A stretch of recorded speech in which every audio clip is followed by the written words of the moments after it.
L'île de La Palma est située à l'ouest de l'archipel des Canaries. Avec El Hierro, elle constitue nos deux îles préférées de l'ensemble des Canaries. La Palma, c'est des volcans, des forêts luxuriantes et des superbes chemins de randonnée.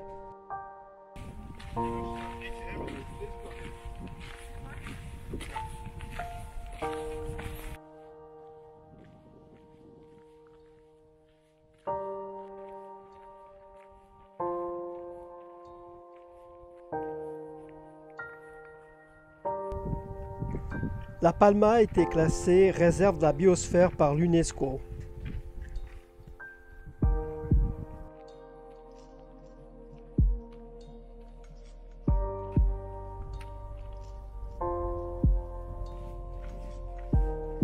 La nature a gâté l'île de La Palma, qui est une des plus discrètes des Canaries.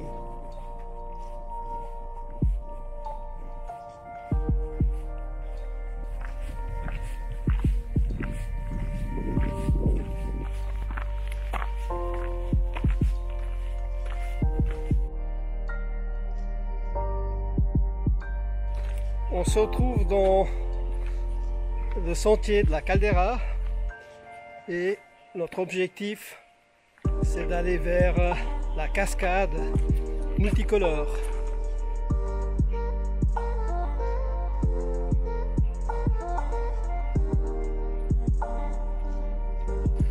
Entre temps il y a déjà des ruisseaux et il y a plein de grenouilles. C'est assez incroyable, il y a plein de grenouilles.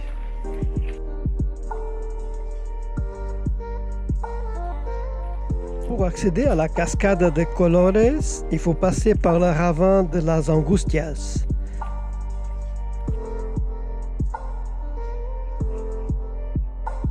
Il faut un certain temps depuis le parking pour arriver jusqu'à la cascade de Colores. Et on vous conseille d'emporter de l'eau et des encas ainsi que des chaussures appropriées.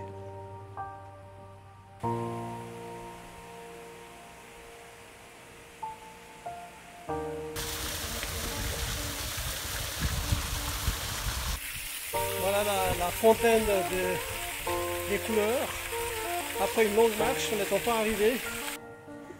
On a été assez surpris en arrivant de voir uniquement un filet d'eau qui coulait le long de la cascade.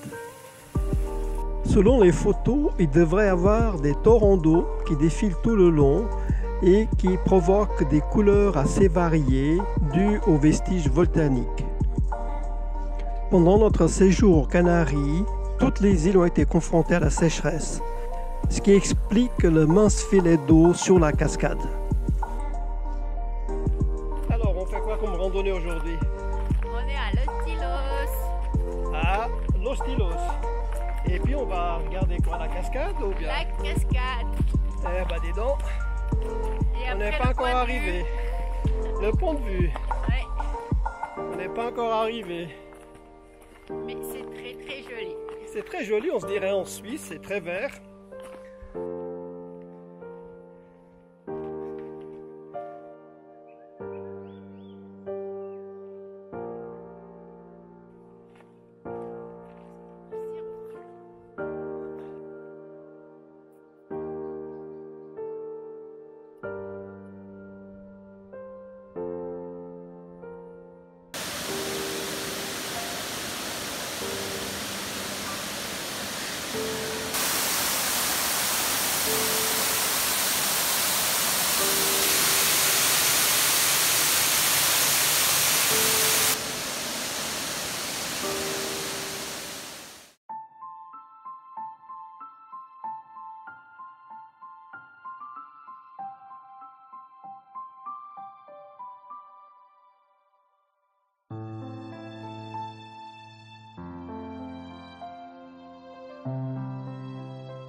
À l'ouest de l'île de La Palma se trouve dans des falaises cachées un village de pêcheurs avec des maisons dans les roches.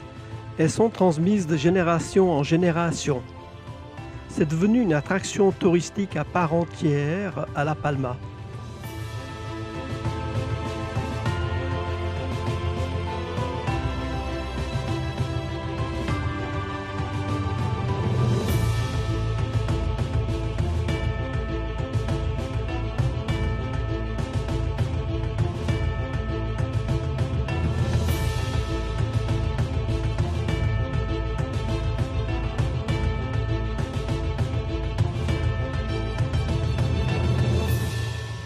C'est à cet endroit que nous avons fait la connaissance d'une personne qui allait devenir un de nos plus grands amis aux Canaries, Antonio Javier González Carmona.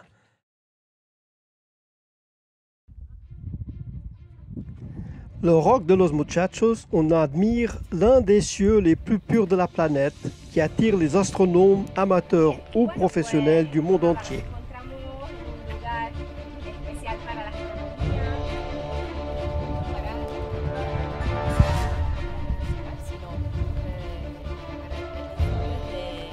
La Palma a été déclarée réserve Starlight mondiale. Pour réserver une visite guidée le matin, il faut contacter l'Institut d'astrophysique des Canaries.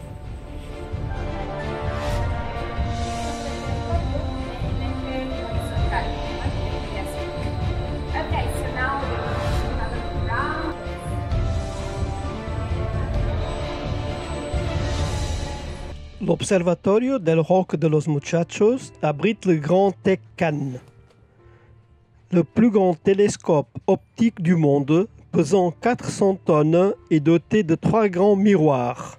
C'est très impressionnant. Une douzaine d'observatoires internationaux se sont installés tout autour. C'est dans le parc national que se trouve le point culminant de La Palma. Il est à 2426 mètres d'altitude, au roc de Los Muchachos.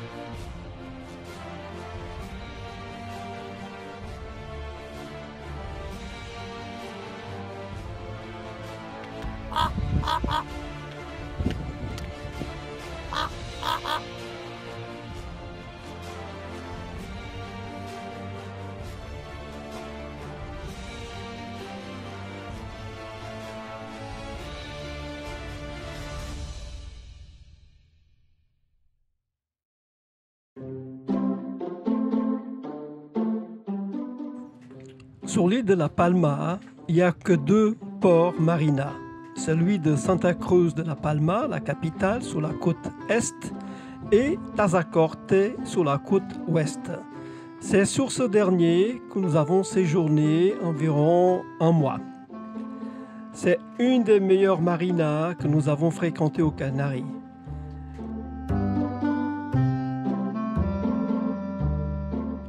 Sur les hauteurs de la marina de Tazacorte se situe le village Tazacorte. Il est entouré de plantations de bananes à perte de vue. C'est même la culture principale. Tazacorte bénéficie sur la côte ouest de La Palma d'un microclimat, c'est-à-dire qu'il fait beau presque tous les jours, contrairement à la capitale, Santa Cruz de La Palma, qui se situe sur la côte est. À côté de la marina se trouve un immense terminal pour les ferries. Il a été construit dans l'optique d'accueillir les transports inter-îles. Il n'a jamais été utilisé car il est trop loin des départs des îles les plus proches comme Tenerife. Il est utilisé pour organiser des manifestations culturelles et des concerts.